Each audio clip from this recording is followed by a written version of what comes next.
Selamat siang kepada yang saya hormati Bapak Dewan Penguji, Bapak dosen pembimbing, dan Saudara Wahyu Satria Aji. Hari ini adalah hari yang istimewa karena kita akan menyelenggarakan sidang akhir untuk Saudara Wahyu Satria Aji. Sebelum dimulai, saya akan menyampaikan beberapa mekanisme sidang akhir skripsi. Struktural Dewan Pembimbing dan Penguji pada sidang akhir hari ini yaitu saya, dosen pembimbing pertama, Sylvester Dianandi Permana, dosen pembimbing kedua, Bapak Yadara Buloh, Ketua Dewan Penguji sekaligus anggota Dewan Penguji, mohon maaf, saya ulangi, dosen pembimbing pertama, saya Sylvester Dianandi Permana, dosen pembimbing kedua, Bapak Budiari Vitama, Ketua Dewan Penguji sekaligus anggota Dewan Penguji pertama, Bapak Yadara Buloh, dan Dewan Penguji kedua, Bapak Ade Saputra. Ujian akan dilaksanakan dalam kurun waktu 120 menit atau secukupnya, di mana presentasi dan video aplikasi sudah dilihat dalam video yang telah disampaikan sebelumnya. Sekarang sebelum dimulai, saya persilahkan Saudara Wahyu Satria Aji untuk berdoa menurut agama dan kepercayaan masing-masing untuk berlangsungnya acara ini. Silakan.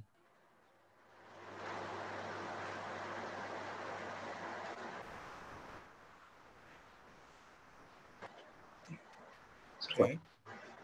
Baik, terima kasih. Saudara, terima kasih telah mempresentasikan hasil penelitiannya dalam video yang telah disampaikan kepada dosen pembimbing dan Dewan Penguji.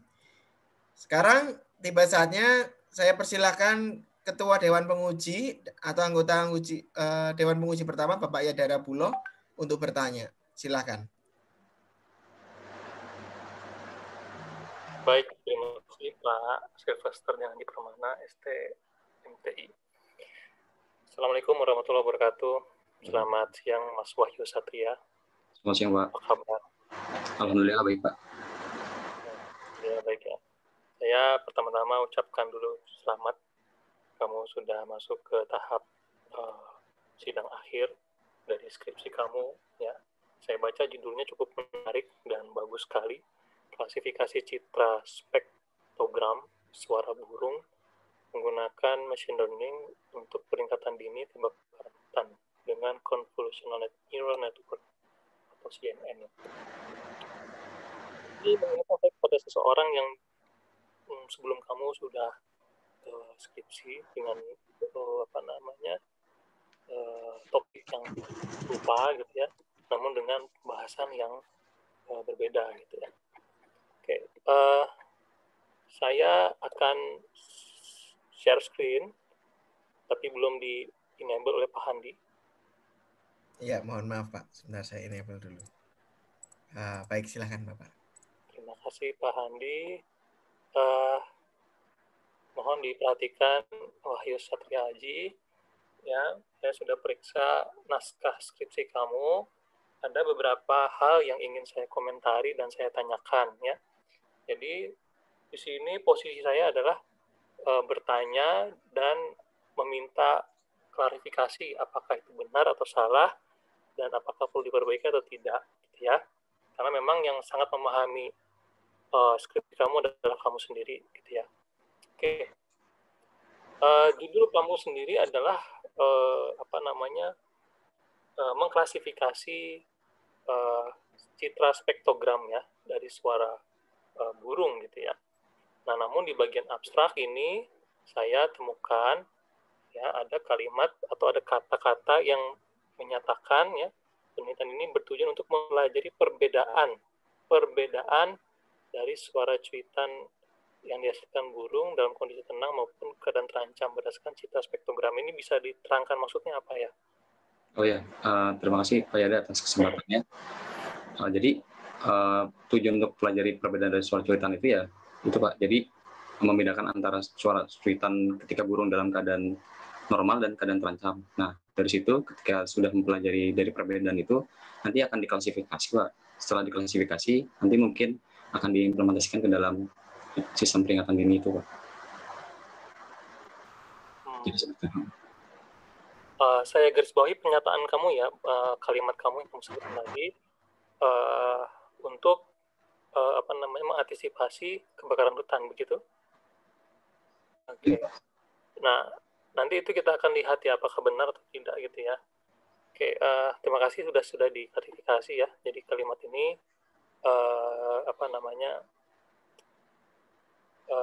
saya sebelumnya agak sedikit bingung karena di sini kamu mempelajari perbedaan dari suara cuitan ya. Sedangkan judul atau topik kamu adalah klasifikasi gitu ya. Mungkin harus ada beberapa tambahan kata-kata di depannya ya mengenai klasifikasi dalam hal mempelajari gitu ya, perbedaan dari suara cuitan gitu ya. Jadi proses mengklasifikasinya itu yaitu untuk mempelajari perbedaan gitu ya, sehingga nanti bisa diketahui klasifikasinya kondisi burung tenang atau kondisi burung tidak tenang, kan begitu ya kan? Hasil klasifikasinya dua kan, salah satu kan dari dua itu tenang atau tidak tenang gitu kan. Dan kalau tidak tenang disimpulkan ada ancaman, kalau tenang disimpulkan tidak ada ancaman, begitu. Iya, Pak. Ya paling hanya tambah beberapa kata-kata saja gitu ya untuk mempertegas sesuai dengan topik yang kamu tulis gitu ya. Abstrak overall sudah cukup bagus ya. Komposisi dalam sebuah abstrak sudah tersedia ya, mulai dari apa yang melatar belakangi, tujuan penelitian gitu ya, sampai pengambilan data dan hasil yang diperoleh gitu ya. Ini adalah contoh abstrak yang bagus gitu ya. Oke, beranjak saya tidak akan mengomentari bab 1, saya cukup ingin menggarisbawahi mengenai peringatan dini kebakaran hutan ya. Ini mungkin harus ada tambahan kata-kata mengenai peringatan dini itu didasari oleh apa gitu ya, didasari oleh cuitan burung kan begitu ya, atau didasari dari kondisi burung tenang ataupun tidak tenang gitu ya, begitu ya. Oke. Gini, bagaimana mengklasifikasi suara burung dalam kondisi tenang ya dan tidak tenang menggunakan machine learning sehingga dapat menjadi peringatan dini terhadap kebakaran hutan. Gitu. Ya, itu aja sih kalimat tambahan kata-kata saja, lebih tegas gitu ya. Nah, kemudian saya tidak komentari yang lain, saya tidak komentari bab 2 dan bab 3 karena itu sudah kita bahas di proposal. Saya ingin komentari di bab 4 ya, di bagian hasil dan pembahasan. Ya. Oke, untuk pengumpulan data saya rasa sudah cukup relevan ya. Kamu menggunakan data primer di sini ya, sangat bagus sekali ya. Media yang kamu gunakan juga cukup minimalis ya, walaupun ini nanti sebenarnya akan menjadi saran nanti ini di dalam hasil penelitian kamu ya, mengenai frekuensi, mengenai kejernihan ya, mengenai noise dari device ini ya, device mikrofon unidirectional ini, karena nanti saya rasa akan pengaruh ya, baik mikrofon yang seperti ini ataupun mikrofon yang memiliki frekuensi atau desibel yang lebih tinggi. Nah, itu mempengaruhi ketajaman dari suara burung yang direkam ya. Nah, itu nanti apakah akan menjadi saran atau tidak, kita akan lihat gitu ya. Nah, berikutnya saya mengomentari gambar-gambar yang pecah seperti ini usahakan tidak ditampilkan ya, kalau bisa menampilkan gambar yang dalam resolusi bagus ya, resolusi tinggi gitu ya, tidak pecah seperti ini. Oke, berikutnya ya, saya juga temukan beberapa gambar yaitu flowchart yang tidak bisa dibaca, bahkan saya zoom sampai berkali-kali pun ya, tidak bisa saya baca. Nah, bagaimana cara membacanya? Nanti tolong ini diperbaiki saja ya. Sajikan flowchart yang mudah dibaca gitu. Ya. Berikutnya saya nggak tahu ini kode sumber ini gambar atau apa. Kalau ini adalah gambar, tulis gambar 4 kode sumber konversi suara gitu ya. Karena untuk penamaan ini ya gambar harusnya, ini gambar 4.1 gitu ya, kode sumber. Boleh, nggak apa-apa. Gitu ya. Nah, berikutnya ini saya yakin ini adalah capture dari program kamu ya. Tolong ini jangan seperti itu. Tulis ulang aja, tulis ulang menggunakan table seperti biasa ya. Supaya tampilannya lebih bisa dibaca dan lebih dipahami. Ini susah nih dibacanya ya. Oke, siap, Pak. Good. Saya nggak tahu ya, di dalam aplikasi kamu kenapa screenshot dari spektrogram atau grafiknya itu kenapa pecah gitu ya, karena ini menjadi tidak terbaca gitu ya. Usahakan gambar ini bisa terbaca. Oke, lanjut ya. Ini salah nih, harusnya gambar 49 48 ya. Nanti tambahan untuk uji kedua ini apa namanya, masih terburu-buru menulisnya ini. Oke, lanjut. Nah, ini yang menjadi big question ya, adalah mengenai resize ya.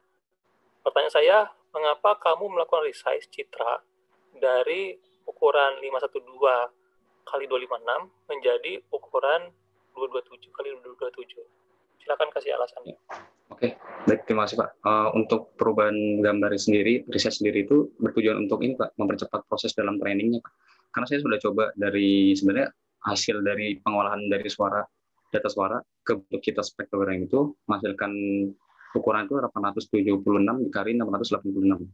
Nah, terus saya sudah coba untuk proses trainingnya, tapi itu memakan waktu yang lama Pak, kurang lebih sekitar 20 sampai 25 menit Pak. Nah, terus saya coba cari-cari cara lain berupa dengan cara resize ke ukuran 227 kali 227. Karena beberapa penelitian juga banyak yang menggunakan ukuran tersebut dan menghasilkan nilai waktu pelatihan yang lebih cepat dibandingkan dari gambar sebelumnya Pak, seperti itu. Jadi untuk mempercepat proses dalam pelatihan aja sih Pak, pelatihan datasetnya. Nah, ini yang menjadi critical point saya ya, bahwasannya skripsi kamu main pointnya bukan di performance, tapi main pointnya adalah klasifikasinya. Jadi bagi saya tidak ada masalah mau 20 menit, 1 jam, 2 jam, karena kita ingin mendapatkan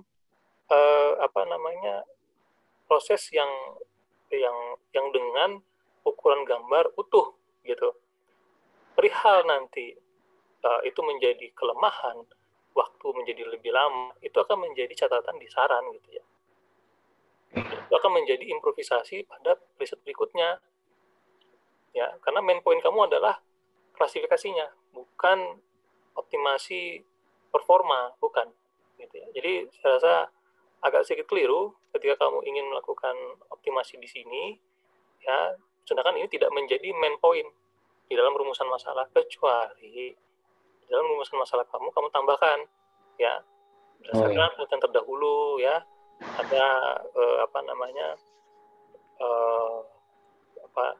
pengolahan yang lama jika menggunakan resolusi tinggi, maka dalam penelitian ini juga akan dilakukan optimasi terhadap prosesnya gitu ya.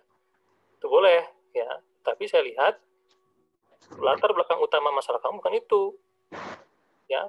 Latar belakang utama kamu adalah klasifikasinya real atau tidak gitu, bukan di optimasi performa. Jadi tidak masalah bagi saya 20 menit, 1 jam, setengah jam, terserah ya. Nanti itu menjadi catatan aja dalam saran ya, karena nanti ini kita akan menjadi kabur ya pembahasan kita.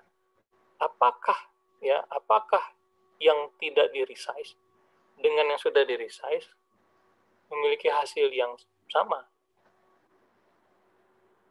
Oh ya, kalau itu saya bisa menanggapi. Nah, saya sudah coba sih Pak, dari kedua perbedaan itu tidak berpengaruh ke hasilnya sih Pak.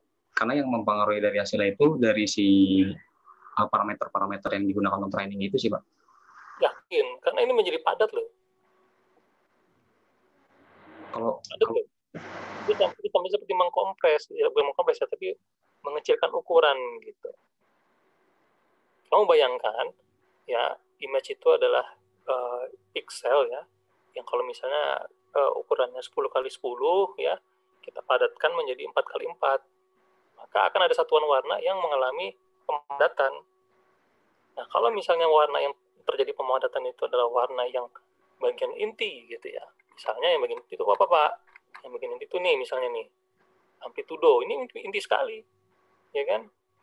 Kalau ini menjadi padat gitu kan, maka kita akan mendapatkan amplitudo yang tidak utuh. Itu masalahnya. Nah, ini kenapa saya kritik di sini. Ini sebenarnya hampir serupa dengan tesis saya waktu S2. Itu masalah kompresi gambar gitu. Ya. Ini akan menjadi satu topik riset yang menarik ini kalau kita bicara ini kompresi ini. Ya, kompresi pemadatan pixel gitu ya. Dan lagi pula kamu di bawah apakah menampilkan perbandingan ya yang kita sebelum dipadatkan dan dipadatkan tidak ditampilkan kan perbandingannya? Ya, cuman yang setelah diresize saja sih Pak. Iya, nah itu akan menjadi kabur gitu ya. Ya, itu critical point saya di situ aja ya. Karena kan saya ditugaskan sebagai dosen penguji pertama, maka fokus saya adalah lebih ke substansi. Nanti redaksi oleh penguji kedua. Ya. Itu critical point saya. Nanti mohon dipertimbangkan kembali ya. Kalau saya menyarankan ya pakai original size lah gitu ya, nggak usah di resize. Nah, oke. Nah ini ya, nanti ada pertanyaan apa dampak dari resize citra? Ini pasti akan ada. Walaupun kecil Pak, dampaknya nggak signifikan, tapi itu tetap menjadi lingkup riset baru nanti gitu ya. Gitu. Oke. Nah lanjut. Ini masih flowchart yang tidak terbaca. Saya nggak tahu kamu bikin pakai apa kok. Enggak, sebenarnya mungkin karena di kompres aja sih Pak ya. Mungkin soalnya saya juga udah coba ke PDF, hasilnya gitu juga sih Pak. Mungkin dari kualitasnya nanti saya akan lebih diperbagus lagi sih Pak. Ya, kalau bisa flowchart-nya itu jangan kopas dari Visio atau dari software lain. Kamu bikin dari Word-nya itu aja langsung. Maka kompresnya nggak akan separah ini. Biasanya ini gambar nih, image. Iya, soalnya bikin dari website dao.io deh sih Pak. Untuk ya, jangan. Kamu bikin aja langsung di Word-nya aja langsung bikin. Biar ketika kamu mau kompres PDF, dia nggak pecah seperti ini. Oke, siapa? Kecuali gambarnya resolusi tinggi ya. Resolusi rendah pasti akan seperti ini, hancur. Oke, lanjut. Ini juga masih sama ya. Udah sumber 4.6 itu gambar atau ya gambar sih. Ya, oke. Saya tidak komentari di bagian training ya. Karena ini bagi saya ini sudah by system ya, nggak bisa dikomentari juga ya. Nilai ini semua by system yang kamu dapat dan kamu sajikan, dan memang sudah hasilnya sangat bagus ya. Nah, paling ini juga nih gambar-gambar ini tidak bisa terbaca, ini juga tidak bisa terbaca ya. Kalau bisa, kalau kamu menampilkan gambar grafik atau kurva seperti ini, kasih legendnya, keterangan legendnya itu. Legend itu artinya keterangan ini Y-nya data apa, X-nya apa gitu, sehingga kita bisa dengan mudah memahaminya gitu. Oke, lanjut. Ini juga gambar ini pecah sekali ya, kalau bisa dibuat sendiri aja, bikin sendiri, bikin manual ya, nggak usah di copy. Ini juga nggak ada masalah, ini nggak ada masalah bagi saya, oke saja. Nah, ini pengujian manual. Ini saya nggak tahu nih, apa makna dari pengujian manual ini?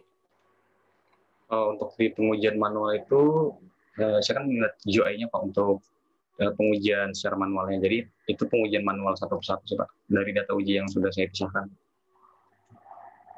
Maksudnya manual itu kamu menguji satu-satu saya sendiri, tapi tidak by system Pak. Saya menguji untuk kayak validasi gitu sih Pak. Kamu menguji kira-kira hasilnya benar nggak dari. Gimana caranya kamu menguji manual? dengan input gambar sih Pak, input gambar ke dalam aplikasi GUI. Jadi di aplikasi GUI itu udah menyimpan dari model hasil dari pelatihan sebelumnya Pak. Jadi nanti tinggal dari aplikasi itu di load data hasil pelatihannya, nanti baru di situ menginputkan gambar, lalu diproses segmentasi citra, kemudian nanti akan menghasilkan hasil itu Pak, hasil klasifikasinya dan berapa persen dari hasil pengujian dari aplikasinya. Berarti ini aplikasi Ya, ada existing. Iya, ada program dan aplikasi sih Pak. Bukan yang kamu bikin ini, bukan? Itu yang saya bikin Pak, saya bikin sendiri itu. Berarti bukan pengujian manual namanya, pengujian menggunakan aplikasi.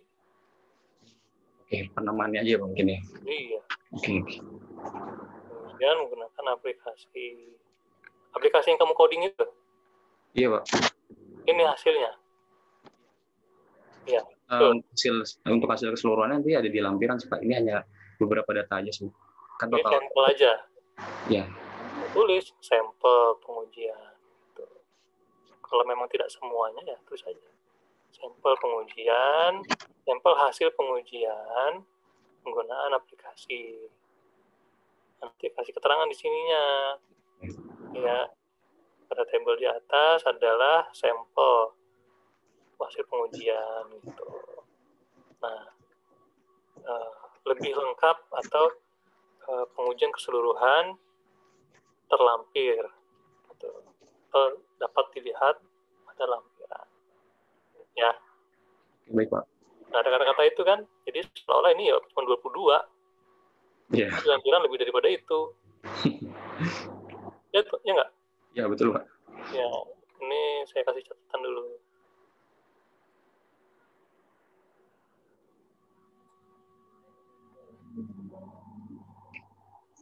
Perbaiki.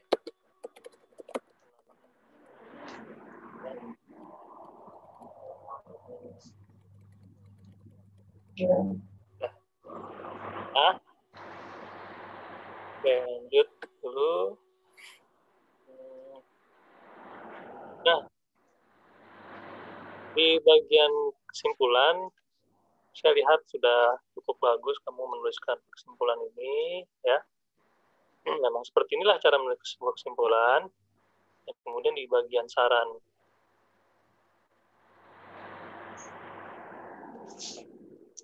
Nah, ini lagi-lagi saya menemukan di bagian saran seolah-olah kamu sok tahu tentang algoritma MFCC atau penggunaan MFCC gitu ya. Kenapa kamu bisa menyatakan ini? Apa dasarnya? Oh, mungkin ini sih Pak, kayak dari pengolahan data suaranya sebelum diubah ke citra spektrogram itu, nanti diolah dulu pakai algoritma MCC ini juga. Paling untuk pengolahan suaranya aja sih Pak. Jadi apa yang diolah? Data suaranya Pak, data suara sebelum diubah ke spektrogram itu. Iya, data suara itu apa yang diolah? Apakah deteksinya? Apakah apanya yang diolah? Mungkin ini sih Pak, kayak ingin apa ya, kayak perbandingan ini kayak sinyalnya mungkin Pak, sinyal spektrogramnya itu. Dari suara mungkin, jadi untuk kayak apa tuh? Mungkin penghilangan kayak noise atau deraunya itu sih Pak dari suaranya. Jadi agar lebih suaranya lebih jernih lagi sih Pak mungkin. Makanya penggunaan MCC itu Pak. Itu mungkin atau pasti? Soalnya belum nyoba juga sih Pak. Lah kalau belum nyoba kamu kenapa berani-berani menulis? Dasar kamu nulis apa? Soalnya beberapa penelitian yang menggunakan dataset suara itu menggunakan ini sih Pak MFCC. Jadi dan beberapa juga hasilnya menyatakan juga bagus. Jadi kenapa saya menuliskan ini sih Pak? Balik lagi saya tanya, MFCC itu apa? Buat si ekstraksi fiturnya aja Pak. Ekstraksi ciri buat suaranya itu sih.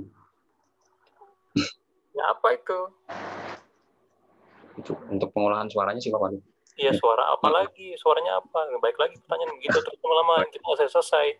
Nah, artinya ya statement ini perlu kamu perbaiki. Ya, kalau memang kamu ingin penambahan ekstraksi fitur dalam pengolahan suara untuk mengurangi noise atau untuk meningkatkan kejernihan ya tulis gitu ya. Poinnya ditulis gitu.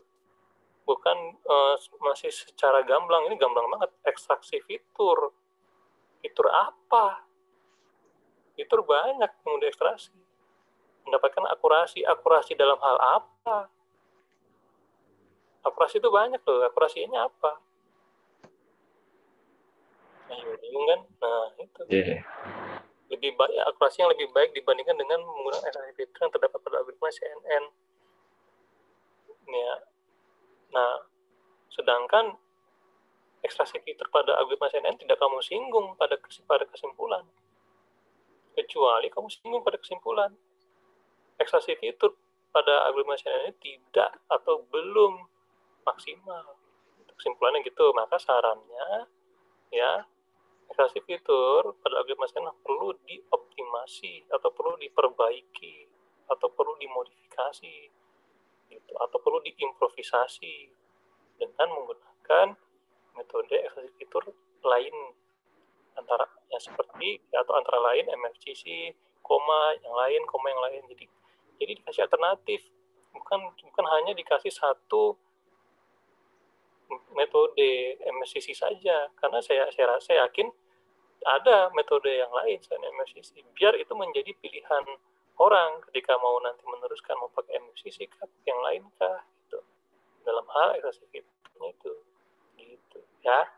Jadi step nomor 2 ini serasa perlu diperbaiki, ya, gitu.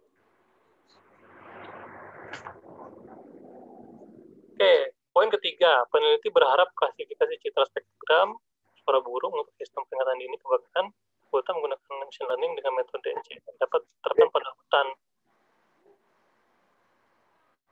Nah, itu bingung ini.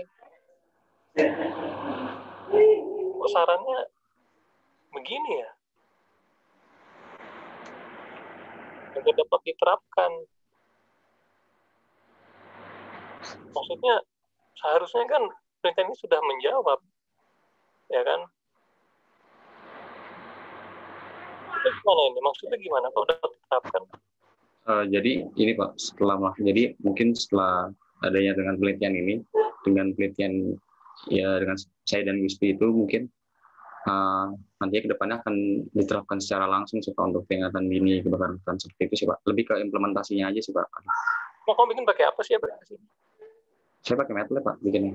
Nah, emang orang di hutan pakai MATLAB? Iya. Iya. Hah?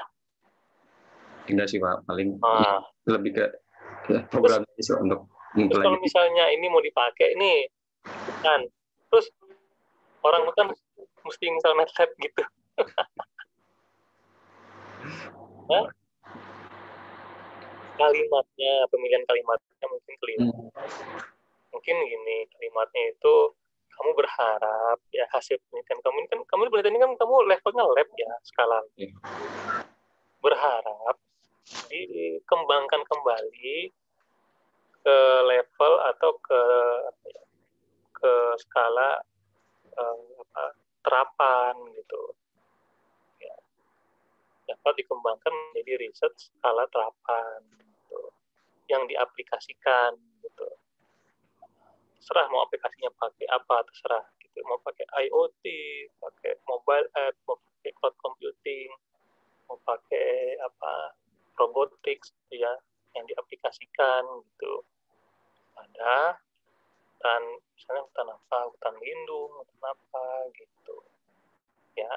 Jadi kamu ngasih tahu nih ke orang level riset kamu itu dasar, dan kamu kasih tahu ke orang ya, ke pembaca maksudnya gitu ya, supaya hasil riset dasar ini bisa dikembangin menjadi riset terapan tuh ya. Gak apa, itu nanti bisa juga jadi skripsi mahasiswa selanjutnya. Mungkin ada mahasiswa kita yang tinggal di hutan,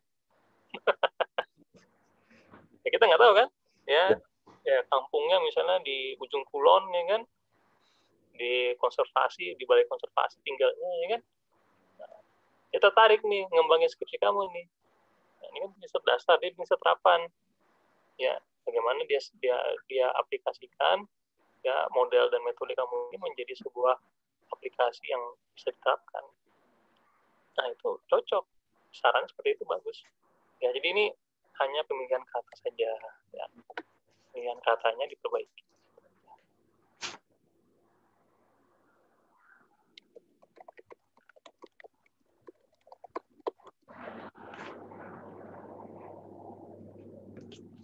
Oke, berikutnya penambahan jenis varietas suara burung yang dapat diklasifikasikan terutama untuk jenis burung-burung yang hidup di hutan. Ini nampaknya agak-agak kurang relevan gitu ya. Kenapa harus ditambah jenis varietasnya gitu? Kenapa? Itu supaya kan karena kan yang burung hidup itu kan nggak cuma tempat yang dari penelitian saya ini, mungkin kalau ditambahin lagi akan membuat kayak keanekaragaman sih Pak. Jadi kayak suara itu jadi membuat kayak keanekaragaman suara, jadi bisa mendapatkan suara-suara burung dari burung lain sih Pak, untuk nanti diklasifikasi kembali seperti ini sih Pak, kayak gitu sih. Emang kalau dengan suara burung yang kamu miliki sekarang nggak cukup? Ya mungkin belum. Gitu. Ya. Kalau ini kan hanya berupa saran dari saya sih, seperti itu sih. Jadi tujuan kamu untuk memberikan saran menambah varietas suara burung untuk menambah varietas aja sih Pak, supaya bertambah nih, misalnya kamu sampelnya 4 jenis burung, ya kamu saran jadi 15. Itu untuk apa? Ya supaya untuk meningkatkan akurasi lagi sih Pak. Meningkatkan akurasi dalam hal itu mengetahui suara burung yang hidup di hutan. Jadi kan semakin banyak varietasnya kan semakin banyak Pak suara. Emang ada berapa burung sih di hutan? Saya juga kurang tahu sih Pak. Nah, gimana? Kalau kamu mau kasih saran begitu, kamu survei lah berapa burung ada di hutan. Ya, misalnya, contoh aja simpel, hutan apa yang mau kamu ambil. Misalnya hutan konservasi, ya ada 40 jenis burung di dalam hutan konservasi. Ya, di mana dari 40 itu 3 jenisnya ada di skripsi kamu. Nah, kamu misalnya kasih saran ya untuk hutan konservasi dapat menambahkan sampai katakanlah 30 jenis suara burung dari 40 jenis habitat burung yang ada di hutan konservasi. Ya, hal ini ditujukan untuk meningkatkan akurasi dan sistem dapat mengenali keanekaragaman jenis burung yang ada. Nah, itu lebih jelas, saran seperti itu lebih enak. Timbang ini caranya saya paham maknanya gitu, cuman penulisannya jadi terlalu abstrak gitu, terlalu umum dan sukar dipahami.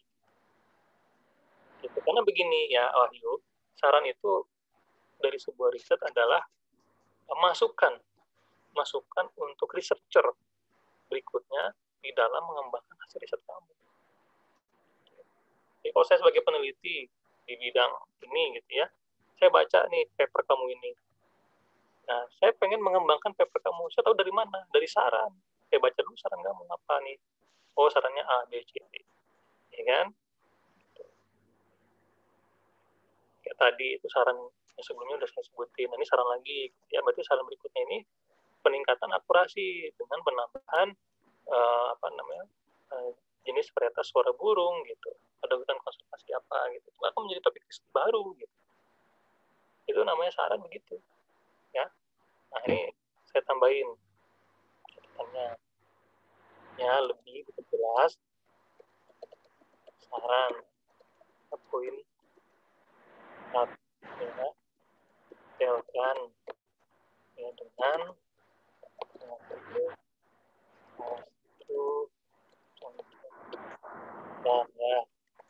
ya misalnya nih example ya nanti beda lagi misalnya hutan mangrove ya, jadi berapa habitat yang burung. Misalnya kamu menyarankan 75% ya, dari habitat. Kalau misalnya habitatnya ada 40, berarti 70 kali 4, 28 minimal gitu. Kalau habitatnya cuma ada 10, ya berarti ada 7 minimal. Gitu. Itu maksudnya, Ayu. Ya. Ya, baik Pak. Oh, udah selesai. Dari saya cukup. Sekian, Pak Handi. Terima kasih atas waktu dan kesempatan. Assalamualaikum warahmatullahi wabarakatuh. Waalaikumsalam. Baik, terima kasih Bapak Yadara Puloh sudah memberikan pertanyaan, kritik dan masukan yang membangun untuk Saudara Wahyu Satriaji. Ini saatnya kita dengarkan saran, kritik, dan pertanyaan yang membangun dari dosen dosen penguji kedua, yaitu Bapak Ade Sahputra. Nah, sekarang saya persilakan Bapak Ade untuk bertanya. Monggo Bapak.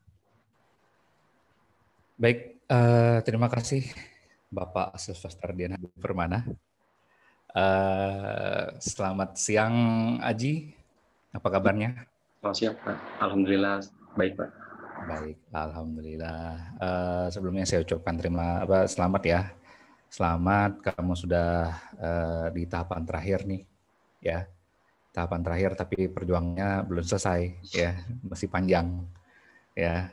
Mudah-mudahan kami di sini, saya dan Pak Yada, termasuk juga dosen pembimbing, dapat memberikan masukan yang terbaik lah ya untuk kamu sehingga bisa selesailah skripsinya tepat waktu. Oke, tanpa berlama-lama saya share dulu ini ya screen-nya.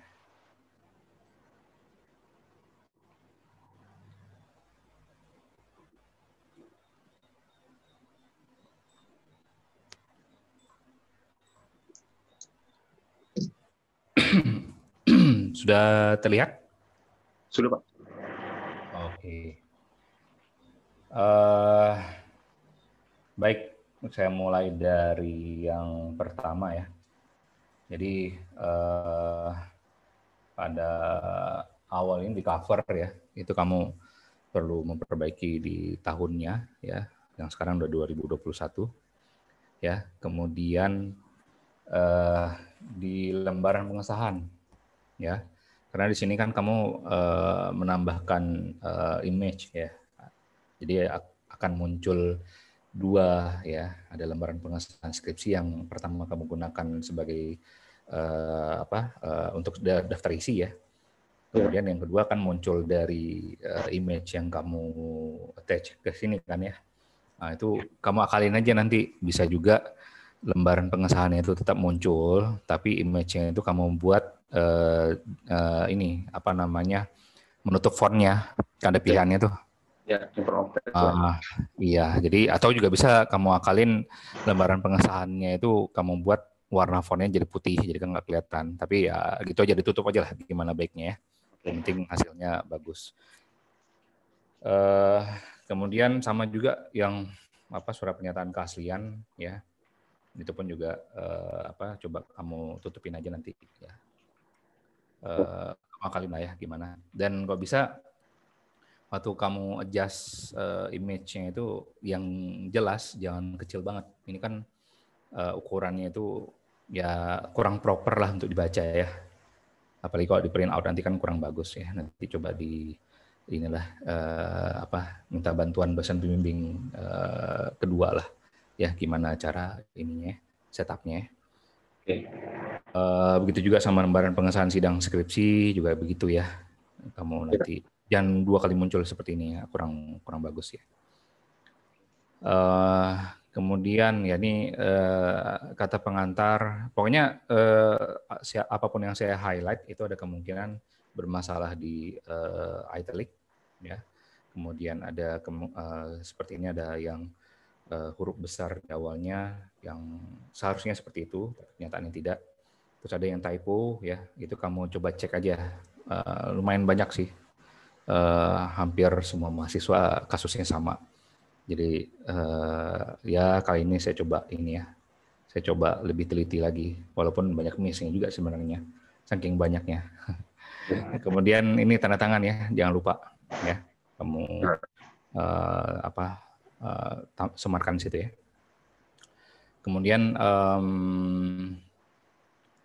untuk di abstrak di sini,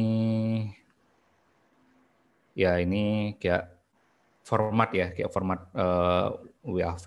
Ya, itu kamu buat standarnya ya. Jadi kenapa saya highlight di sini? Karena di abstrak sama di lembaran-lembaran yang lainnya saya lihat bervariasi formattingnya ya. Nah itu nanti kamu coba samakan aja semua ya. Ini ke dalam kan itu harus dipisah ya. Kemudian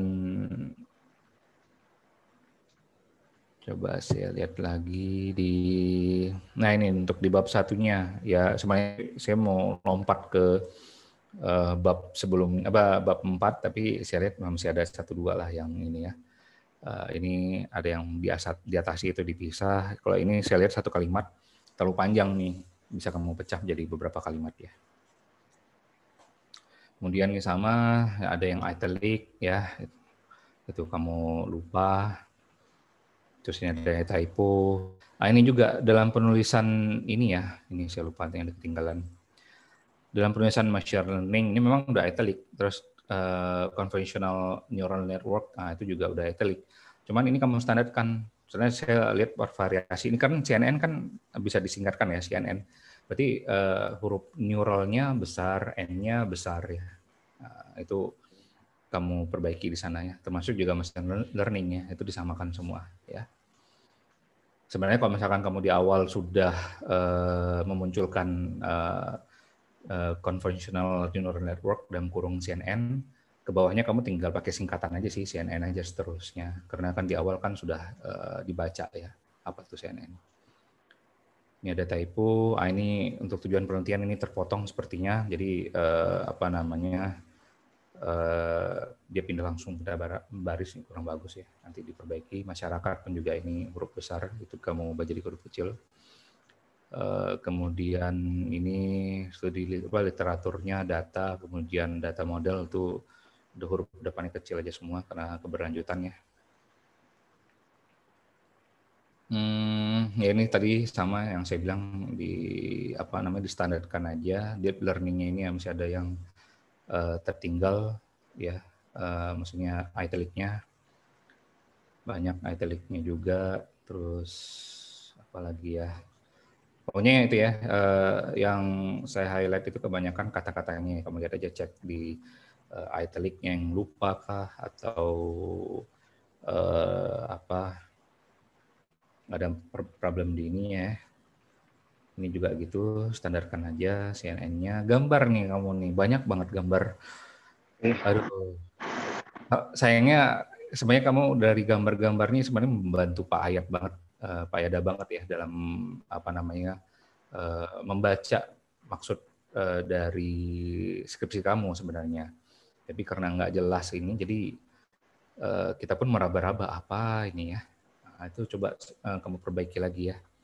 Sebenarnya gambar-gambar ini pun membantu kamu nanti. Kalau misalkan ada kekurangan sana-sini, bisa dibantu sama Pak Ayada sebenarnya. Termasuk ini ya, sumber gambar. Ini kan kamu ngambil kan, bukan foto sendiri kan? Iya. Nah, itu sumber gambarnya ya, jangan lupa. Ini ada italic juga, masih ada problem. Standar dari CNN, noise juga. Nah, ini pun juga begitu. Gambarnya juga masih sama problemnya ya. Begitu juga gambar neuron itu italic. Apalagi ya? Ini ya, ini tadi Pak Yada sudah sempat menyinggung ya. Ini seharusnya gambar 3.11 ya. Ada yang fatal sih sebenarnya dari penulisan gambar di sini. Ini italic ya, jangan lupa. Nanti ya, ini kalau menurut saya ini tadi sudah singgung juga Pak Yada, ini menurut saya sih bisa kamu ubah menjadi tabel aja ya. Dari kan kamu ingin menampilkan daftar data suara burung. Tapi ini enggak semuanya kan, ini perwakilan doang kan ya? Iya, perwakilan aja. Oh, berarti kalau semuanya banyak ya? Ada 480 Pak. Nah itu dia makanya. Sebenarnya sih nggak mesti juga kamu munculkan sih, karena di sini pun kan cuman kamu screenshot dari ini aja kan, dari apa namanya folder aja kan. Jadi mungkin nggak usah aja lah ya. Kalau ada pun bisa kamu ubah, tapi jangan bentuk seperti ini, tapi detail, harus lebih detail listnya. Tapi ya, takutnya nggak kebaca juga sih, mungkin nggak usah aja lah ya. Ini juga italic. Ini jangan terpisah ya. Keterangan gambar sama gambar jangan terpisah ya.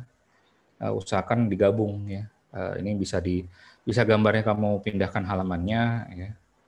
Ataupun nanti kalau misalkan ada ya perubahan atau penambahan, nanti kan otomatis kan ini nyatu sendiri. Tapi dipastikan dia jangan terpisah ya. Ini juga kembali nih gambarnya mohon diperjelas. Ini juga sama ya, ini terlalu kecil sih nggak kebaca ya.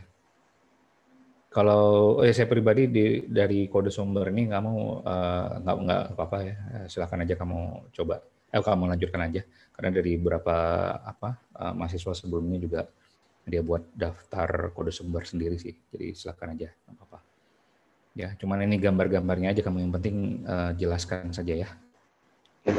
Untuk dibaca, soalnya kan kadang ini bisa jadi referensi orang lain nanti kan ya dalam penelitian mereka. Jadi yang penting terbaca itu aja. Nah, ini letak masalahnya di sini nih ya. Karena di sini kan gambar 4.7 ya. Tapi di sini kamu buat gambar 4.9. Makanya orang bingung ini kok 48 ini 49. Dan ini masalah ini dan ini berlanjut ke seterusnya ya. Biar kamu dari sini nih kamu perbaiki semua ya.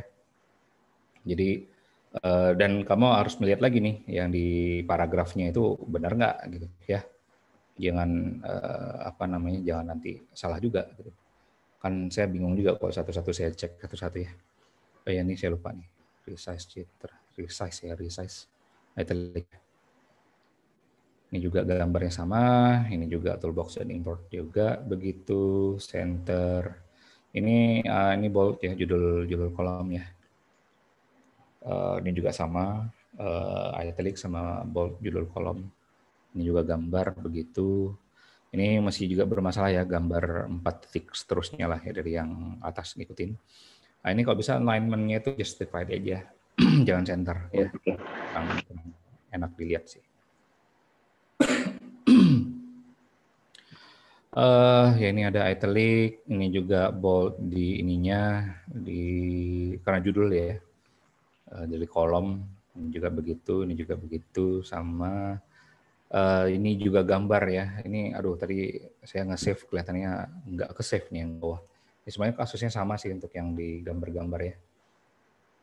Ini juga begitu ya, nanti mohon gambarnya ntar saya copy paste aja lah. Atau nanti saya kirim ulang lah perbaikannya ya.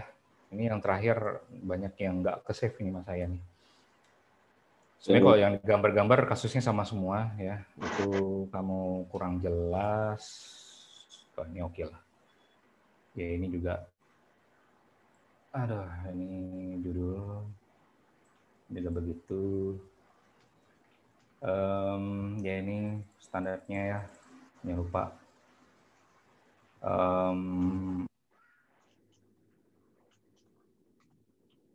Apa gitu ya? Bentar.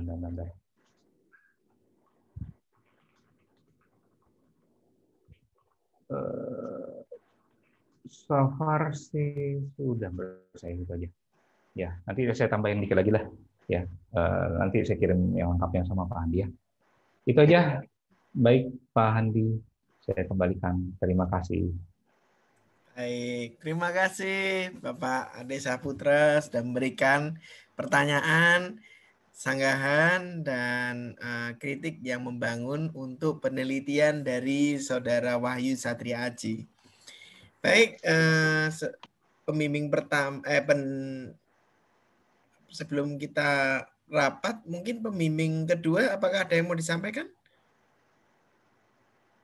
Sudah tidak ada ya? Baik. Oke, Jika begitu, Saudara Wahyu Satria Aji, setelah selesai sesi tanya jawab, saya persilakan Anda untuk menunggu di waiting room terlebih dahulu. Kami, dosen pembimbing dan penguji, akan rapat singkat untuk menentukan Anda lulus atau tidak beserta nilainya. Silahkan menunggu di sana, jangan leave room terlebih dahulu, karena sewaktu-waktu kami panggil kembali. Seperti itu ya. Baik, Pak. Oke, terima kasih Mas Wahyu Satria Aji. Selamat menunggu. Siap, Pak. Baik. Oke, selamat bergabung kembali kepada Saudara Wahyu Satria Aji. Nah, seharusnya saya mengundang dosen penguji eksternal, yaitu Bapak Wahyu C. Sarendra, tapi beliau berhalangan untuk hadir. Makanya beliau menyampaikan salam aja untuk Saudara Wahyu Satria Aji untuk sukses sidangnya, seperti itu dari Bapak Wahyu C. Sarendra, PhD, asisten profesor di University Brunei Darussalam, gitu ya. Oke, baik.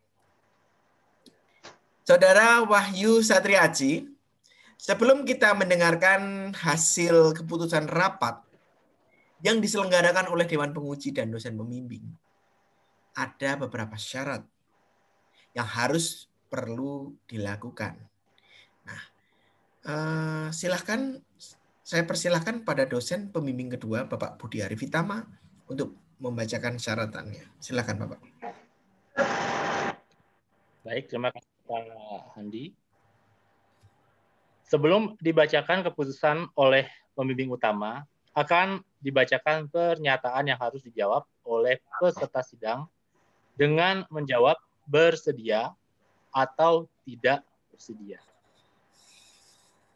Pertama, apakah Saudara Wahyu Aji, jika dinyatakan lulus, sanggup menyelesaikan segala urusan pasca sidang seperti revisi dari penguji dan seluruh administrasi kepengurusan kampus? Bersedia. Kedua, apakah Saudara Wahyu Aji, jika dinyatakan lulus, sanggup menyelesaikan kewajibannya, yaitu mempublikasikan artikel ilmiah di jurnal internasional atau konferensi internasional? Bersedia.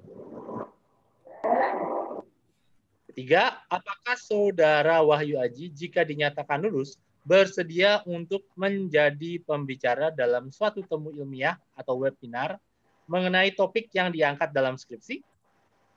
Bersedia.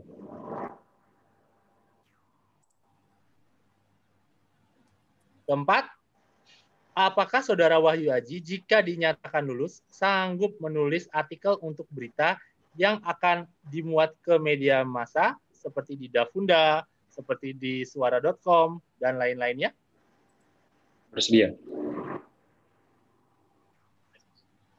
Kelima, apakah Saudara Wahyu Aji, jika dinyatakan lulus, bersedia mengikuti rangkaian kegiatan yudisium hingga wisuda? Bersedia. Terima kasih atas jawaban Saudara Wahyu Aji. Kini waktunya mendengarkan keputusan hasil sidang yang akan dibacakan oleh pembimbing utama. Baik, terima kasih Bapak Budi Arifitama. Ya, sebelum saya bacakan, ada yang menyampaikan 1-2 hal dari Mas Wahyu Satria Aji, Saudara Wahyu Satria Aji. Ada yang mau disampaikan? Sebelumnya saya ingin mengucapkan banyak terima kasih untuk para dosen, terutama Pak Handi sebagai pembimbing kedua, kemudian Pak Budi sebagai pembimbing kedua, lalu Pak Yada Robowo sebagai penguji pertama, dan Pak Ade Syaputra sebagai penguji kedua. Terima kasih juga selama ini telah memberikan ilmu dan wejangannya selama di perkuliahan, telah berbagi ilmu juga, pengalaman, sehingga saya sampai di titik ini sih, Pak. Saya ingin mengucapkan banyak terima kasih. Seperti itu sih, Pak. Oke, baik itu saja ya. Ya, Pak. Oke, kayaknya tiba saatnya saya membacakan hasil nilaian dalam ujian sidang kali ini ya. Mohon maaf kalau nanti misalnya tidak berkenan gitu kan ya. Ya, mohon kerelaan hatinya, kelapangan hatinya kayak gitu kan ya. Untuk menerima hasil dari sidang pada hari ini. Seperti itu ya. Ya, Pak.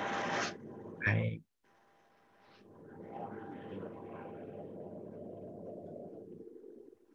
Saudara Wahyu Satria Aji. Berdasarkan rapat Dewan Penguji, maka kami memutuskan bahwa skripsi saudara dengan judul klasifikasi citra spektrogram suara burung menggunakan machine learning untuk peringatan dini kebakaran hutan dengan konvensional neural network dinyatakan lulus dengan revisi dengan hasil